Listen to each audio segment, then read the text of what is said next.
Hello guys, কে কেমন আছে? আমি ভালো আছি। দেখে নাও, চমৎকার একটি আইটেম রান্না করেছি, আমার প্রিয় একটি আইটেম। রান্না করে নিব কারফিউ মাছ এবং চিংড়ি মাছ মিক্সড করে, লাইট ডোকা এবং আলু দিয়ে, টমেটো দিয়ে।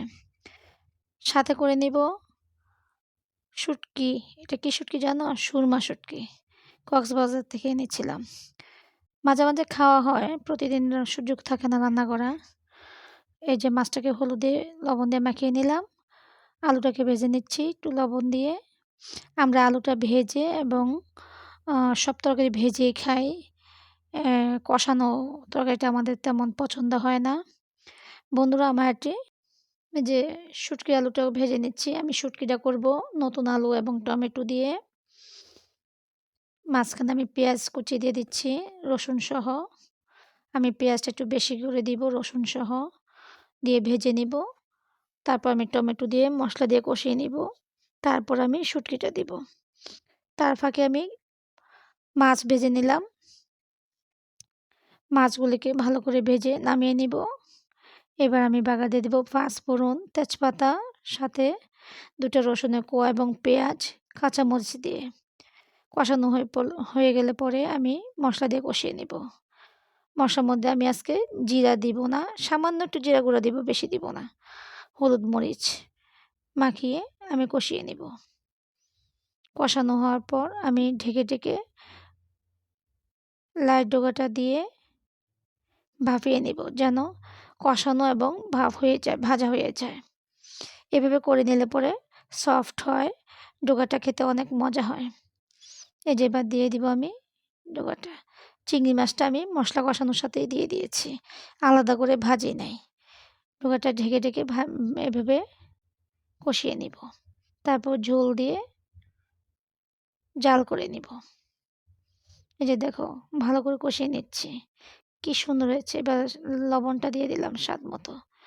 আর লাইট ডোগাতে আমরা সাধারণত মরিচের গুঁড়াটা কমই দিয়ে থাকি, কাঁচা মরিচটাই একটু বেশি দিই।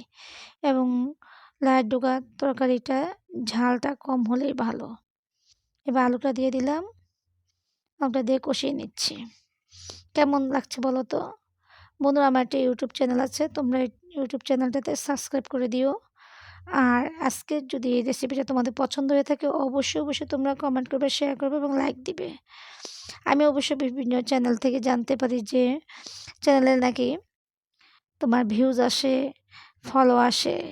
বেশি বেশি শ্বশুরবাড়ির বদনাম করলে, শ্বশুরবাড়ি নিয়ে গানা বাজনা করে কথা বললে, আসলে আমি ওরকম কোনো কিছুই পাই না। কারণ আমার শাশুড়ি মা অনেক ভালো, আমার হাজব্যান্ড ভালো, শ্বশুরবাড়ি বাবার বাড়ির সব লোকজনই ভালো।